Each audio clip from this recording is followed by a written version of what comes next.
Hey guys, welcome to another edition of Famously Unfamous. I'm your boy, That Man Channing.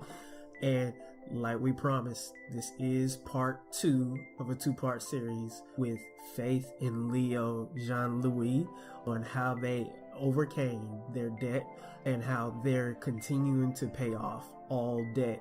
Is a mission, if you heard part 1, that they had from the beginning of their marriage to give generously to whoever and whatever was in need at the time, and they could not do that without paying off the debt in their lives. And of course, if you haven't read their story or heard their story, they paid off over $100,000 in debt in 12 months. 12 months took them to pay off $100,000 in debt. And many people ask, they have to be making 6 figures, high net worth, things like that. But actually, no, they're not. They're just regular, everyday people who decided to make a decision, put in a plan, and made it happen. So, we're going to talk about all the things that they did, implemented over the 12 months, and how this can inspire and benefit you as well. Faith, Leo, thank you again for taking your time to talk to us. Let's just really get into this. Take us through the process and how that helped create the momentum to make the process a reality for you instead of something that was on just pen and pad. Yeah, so we came back from our honeymoon probably like a day after we got back or 2 days after we got back, and we met with our certified financial planner. And, in our first meeting, we told her what our goals were, and, she laid out the groundwork for what we needed to do to make it happen. Well, about a month later, we had another meeting with her, and she said, hey, how do you feel about, using your savings, half of your savings to pay, down your debt? And at the time we had, I think, about $20,000 in savings, from wedding money and saving over the years. And we were like, no, this is supposed to be our cushion. We thought we were good to go. We would have a good emergency, fund, to start us off right. But she told us, hey, if you cut it down in half, you can make a big dent in your debt payoff. And, after that, we knew it was real. Oh, wow. Okay. So, emergency fund turned into the initial step. How did that go about with just saying it? Was it like okay, this is a no-brainer, let's do it? Or did you have some we could figure out another way and just keep that money? It was a struggle because we worked hard to save that money, and then when we got married and we got some cash, we're like, oh man, the more the merrier. We're just gonna be good for a little bit, because there's always this sense of security when you have something in the bank account. But we knew that if we wanted to attack our debt, we'd have to do something drastic as taking $10,000 and giving it right back to the lenders. So, in the mind of individuals, when you say financial advisor, what does that look like? Because most people, young millennials, they'll say, okay, financial advisor. How did you find that person, and how can you kind of navigate the waters with that? Yeah, so we were recommended to this financial planner by an acquaintance, and it wasn't a personal friend of ours at all. So the certified financial planner, they're trained in financial matters. They have to take, I think, pass a test in order to get their credentials. The one that we use is a fee only, so they're not selling, any products or insurance or anything like that. They're strictly on a fee only basis, and they help you navigate investments, help you navigate savings, help you navigate budgeting and paying off debt too. So we knew that with our $200,000+ debt, we needed to, seek counsel from someone who was far more experienced than we were. So we went to them knowing that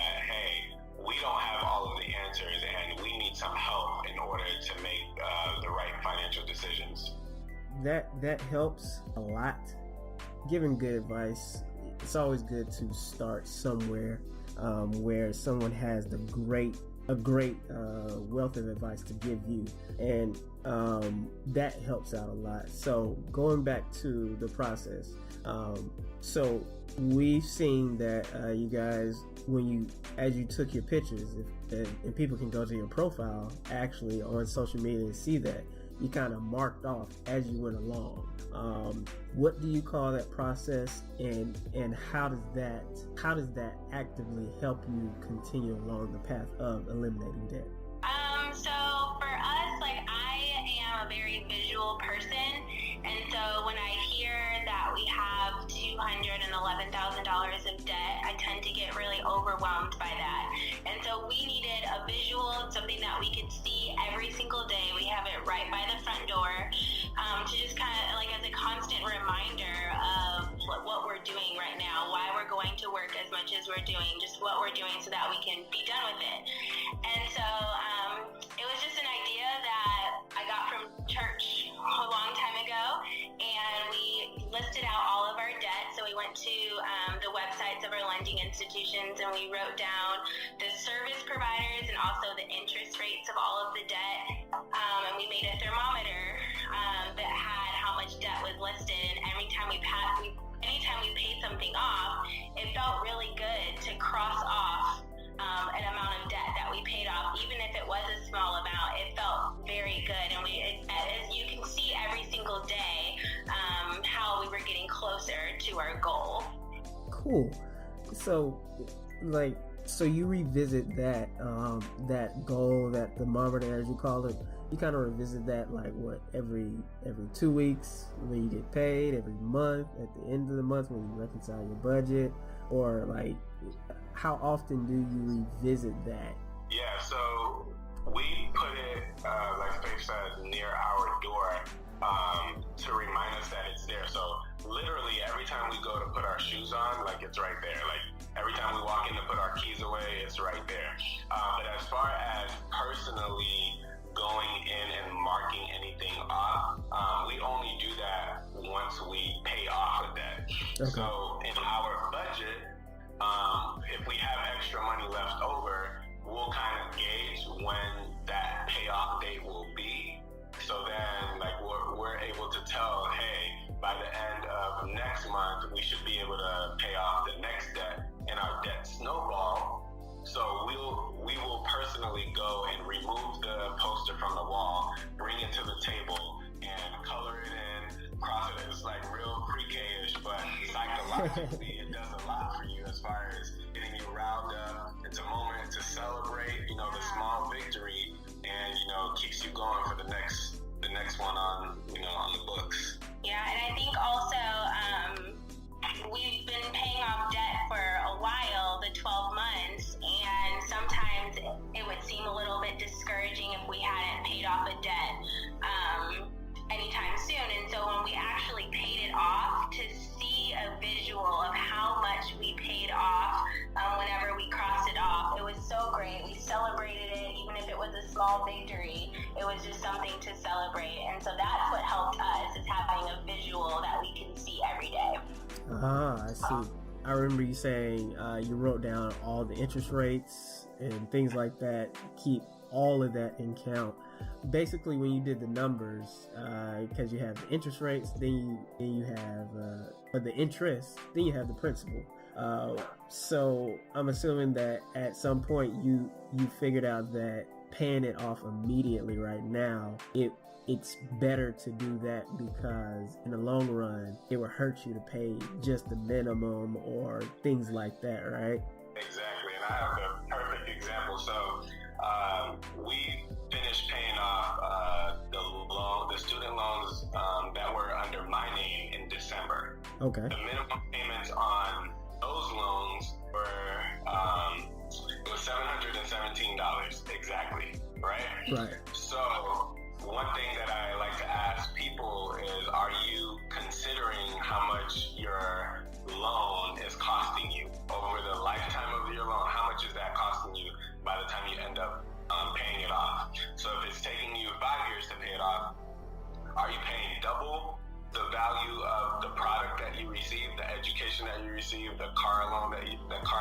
receive, are you paying triple that? So in our example, it would have taken me 8 years to pay off my student loans, and by the end of that 8 years, it would have costed an extra $16,000. So my loans were approximately $54,000 to $55,000 for my degrees, and it would have taken me 8 years to pay it off with $16,000 of interest. So that's $70,000 by the time we were done, right? We would have been done. Wow. Well, we paid that off in December of last year. What we did was we took $500 from that $700. We added it as an additional principal payment to our mortgage. And by doing that, we're able to pay off our mortgage like a 15-year instead of a 30-year, which in turn is saving us $58,000 of interest over the lifetime of our mortgage. So eliminating our student loans has enabled us to save the $16,000 from that student loans plus the $58,000 of interest over the lifetime of our mortgage. So when you add that all up, this is how much our debt was costing us had we not paid it off. Wow. I mean, you can't argue with the numbers there. I mean, a lot of people look at the mean time in between time, I like to call it. But when you add it up and you're quoting numbers like $58,000 saved over the lifespan, or you're saying I cut my mortgage in half from 30 to 15 years, that's 15 years of your life you literally have back to do something else with. Numbers don't lie. I mean, and I think a lot of times we have this immediate right now gratification mentality that allows for us to look at things with rose-colored glasses, and then we don't take the immediate action that we should.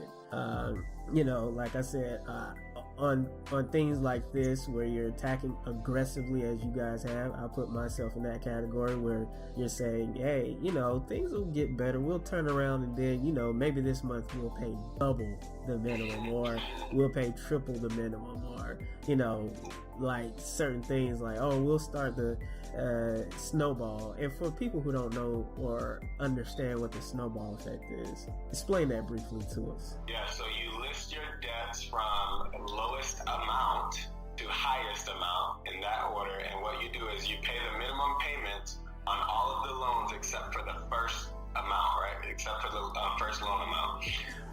Any extra money that you have, you apply it to the first loan amount. Once you finish paying that off, you take the minimum payment from that first loan plus any extra payment that you had, and you attack it to the second one, and you just repeat that process. Got you. So very well may be that by the time you get to the last loan, you're literally putting thousands of dollars into it, and you're like, instead of it being projected to be like a year or two to pay off, you can pay it off in 2 months or something like that, because you're using all that extra money, you're just attacking that loan. Wow. Exactly. When you put it like that, it makes perfect sense.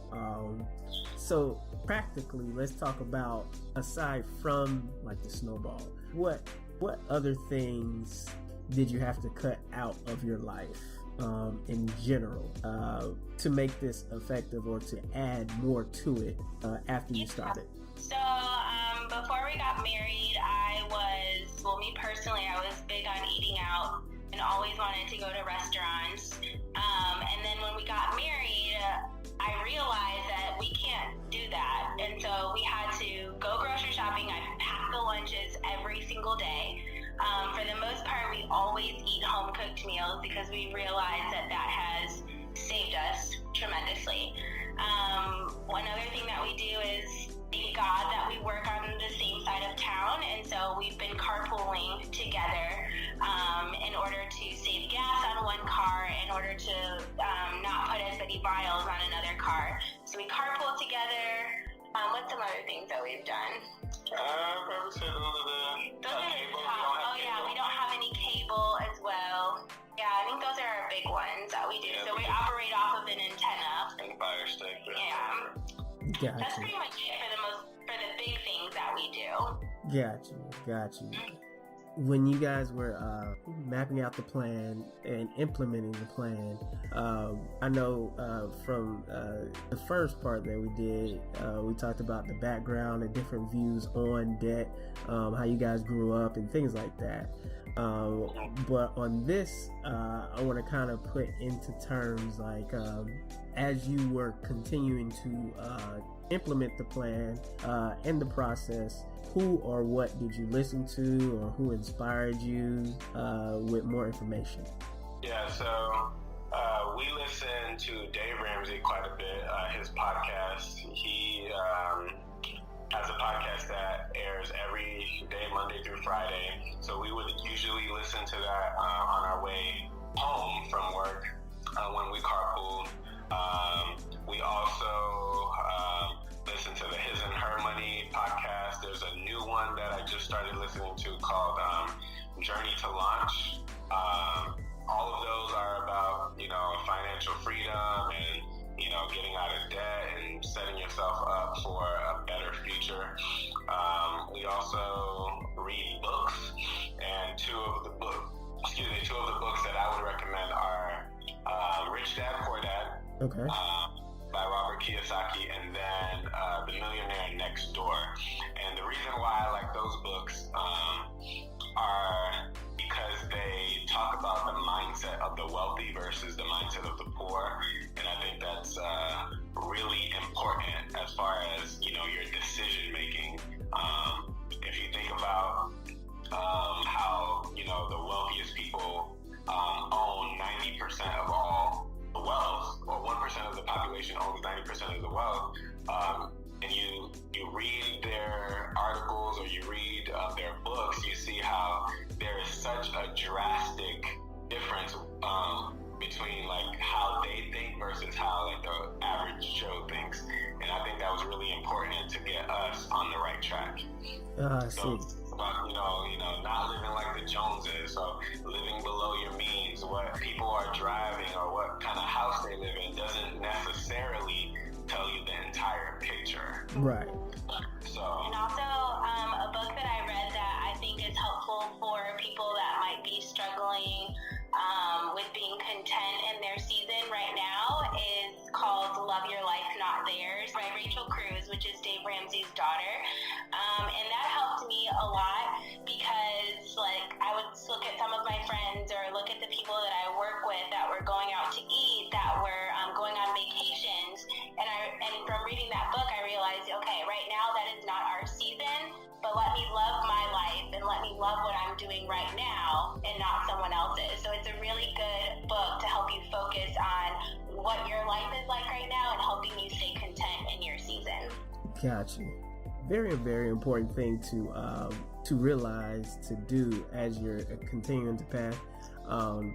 And if we could just really wrap this up, this is basically a mindset of discipline based off of an actual plan that you implemented. So for people who will listen to this and come across it, just really break down the fact that can you actually just wake up one day and just decide to do it, or does it take a little bit more than that to start?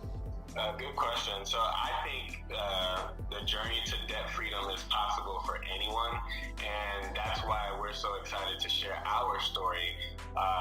When we started 12 months ago, I don't think we could have fathomed being where we are right now.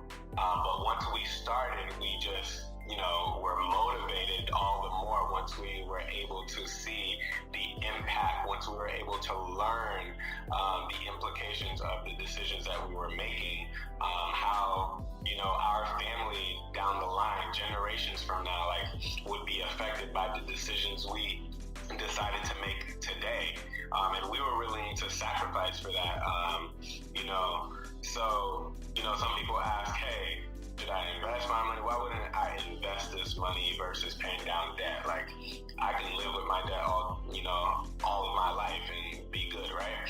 But in our example, we were able to say, we paid off the loans under my name, we paid off the loans under Faith's undergraduate, and then we paid off the HVAC, right? That totaled the 100,000 that we paid off in 12 months plus like the credit cards. Between those 3 or 4 items, we were able to save 1,100 and change, right? Yeah. I don't know any type of investment that would put $1,100 back in my pocket. You tell me what investment will do that, and I will be quick to listen. So it's not in our pocket now since we have, another $100,000 to pay. But the concept is nothing will put that amount of money, as far as I'm aware, unless you have like a rental property that you pay in cash, right? Right. And you get all the mortgage. But yeah, nothing will put that amount of money in your pocket. So constantly we're reminded and we're shown like we're on the right track, and anyone who decides in their heart that they want to be in a better place down the line, they can do it. It is possible. Yeah, it is. Wow. The goal seems so unattainable until you actually start putting it to work. And once you start putting it to work, you start seeing the fruits of it, and then you get even more encouraged to continue to go. What advice would you give to someone who's young, professional, on what debt they have based on your experience? Looking back on it, what advice would you give that person? So I don't think one way is the best way for everyone. So I'd be the first to tell you the way that we're doing it may not be the best way for the next person. But what I would say is that take inventory of your debt. Know what you owe. Write it down. There's power in writing your debt down, or writing anything down. So list out your debt, at least know what it is that you're dealing with, and decide that, hey, if you want to put a 3-year time frame on it, if you want to put a 5-year time frame on it, that's fine. There's a goal there, right? But don't say, hey, I'm just going to, coast along the way for the rest of my life, which is what most people do. So write down your debt, create a budget, practice living below your means. That's very hard to do. But I think a lot of the times it's more about spending less than it is about making more. Right. So if you can master spending less, then you're off to a good start. And chip away. If you go to the gym, you don't expect to, be cut right away. You expect to put in the work over, a few months at least before you see the results. It's the same concept. Yeah. Absolutely. That's good. Absolutely. And I think that all those points are valid. Just to sum it up, you guys never claimed to be experts. You guys just became somebody who decided to make a decision, and you're seeing the fruits of your labor, right? You say you were going to take a break. How's that working out? Do you have any fear of losing momentum? Yeah, so I'm really excited for this break, and so far it's been going well with us right now. I mean, some of the things that we've done, like we visited Stone Mountain, we've gone to one restaurant so far, so, but I'm actually really excited, and I don't have any fear about us restarting again. For me, I'm the type of person that will get overwhelmed and overworked and burn out. So this break is really good to help me recharge mentally and to get back into the mindset of going back to work again. I really need this. I need time just for myself to hang out with my friends, to just stop working as much and spend some time with my husband, which I'm really excited about doing that. Yes. Yeah. And just to put it in context, when you say working 90 hours a week, just give us a snapshot of what that looked like for you guys. Yeah, so we would carpool on Thursday to work. I'm back Thursday afternoon. Thursday evening, right? Sometimes Faith would go to work at, her overnight nursing job, and then go straight to work on Friday morning. I would go to work work Friday morning, leave my job around 3:30 and go to my second job for 4 hours. Faith would go back home on Friday, take a nap, and as I'm coming back from my second part-time job, right, she would be leaving out the door to go to her overnight job again. I would go to sleep Friday night. I would wake up Saturday morning to get ready for my part-time job. She would be coming in from her overnight job, and that was the cycle for months. Yeah, so it was like a quick high and bye. But even though it was a quick high and bye for us, I feel that it has helped us grow in our communication with one another. And we've gotten closer from that. And even though we didn't spend a lot of time together physically, our communication with one another has helped us grow in our marriage. And was like, wow, we were able to accomplish something so great in 12 months. Like, I'm excited to see what else we can do for the rest of our marriage. Awesome. Well, I mean, all those are great attainable goals that anybody can reach. And I'm just so thankful that you guys are getting the much needed attention that goes with the hard work and dedication that it takes to accomplish any goal, especially financially free aspirations that we all have, but actually really don't go for it as much as we should. So this is just another reminder that, hey, you don't need a whole lot of money to be effective in your finances. You just need to really start focusing on the debt that you have and starting to eliminate it, and then you start having more options to do things that you want to do in life. So man, I'm definitely excited about the second half. I definitely plan on getting you guys back on the show when you guys have thrown up another picture and said, we're done, it's over, that's a wrap, no more 90-hour work weeks, at least unless we decide to. And that's really what it's all about, having decisions in life instead of having to do something, and taking the power back in your life to say, you know what, I want to, like you said, our purpose is to give generously. So we want to do that.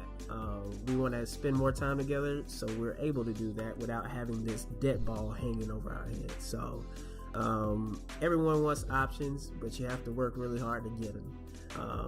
Nothing worth having comes easy or free. So man, I'm so thankful that you guys were able to join me and talk to us on this, and hopefully this goes out to a whole lot of people, touches a whole lot of hands, so that they can start thinking very conventional about the things they're doing in their life, and decide, you know what, forget the Joneses, forget all of that.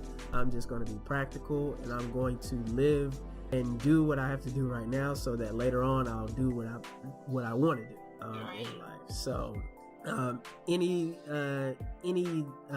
parting advice or anything, any encouragement that you want to give to anybody out there listening, go right ahead. Yeah, so of course, like, my biggest thing, like we already said, was to make sure that you follow a strict budget. And I don't know if this was mentioned, but if people are looking for a good way to budget, we used the Every Dollar app.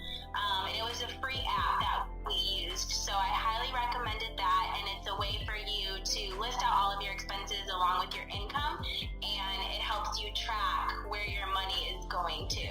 And so I recommend that for sure. But then, even though people might be stressed out or having a hard time with their debt and realizing that they're going to have to work more and delay gratification, just remember that this is a season, this is temporary, this isn't going to last forever. And so once you get out of debt, you can live, you can give, you can do the things that you want to do once you're out of debt. So just remember that this isn't going to last forever. And I would say, add on to what Faith said, is create a budget. So we'll give them an assignment, create a budget, list your income and list all of your expenses, see where your money is going. That's task number one. Task number two is write out all of your debt. See what it is that you owe. And then task number three is I would challenge the viewers to find one or two things that they can eliminate or reduce to create a little bit more cushion to throw at the debt. So number one, create a budget. Number two, list out your debt. Number three, find a way to reduce your expenses, either by cutting something out completely or reducing something. It may be entertainment, it may be, Chick-fil-A sandwich in the morning. I don't know, whatever it is. Right. Hey, that works. I mean, I used to have a gym membership that was $35 a month. Now I have one that's $15 a month. Still go to the gym, get what I need to do done, and I'm spending half the money. So it's very practical. So, all right, guys. So thank you guys so much for joining me on this episode of Famously Unfamous. I'm so glad that you guys were able to give words of wisdom and advice to everyone who's been wondering about this process, and they now came to realize that it's way more simplified than they actually first initially thought. All right, so guys, that's it for this episode. Tune in next time. We'll be having more content coming your way. And I'm so thankful that you guys took the time to listen to Faith and Leo's story. If you want to know more information about what and who inspired them to start the process of debt elimination, please visit their pages on Instagram or any social media site where you can get more information there. That is all the time we have. Peace, love, and blessings. We are out of here. God bless.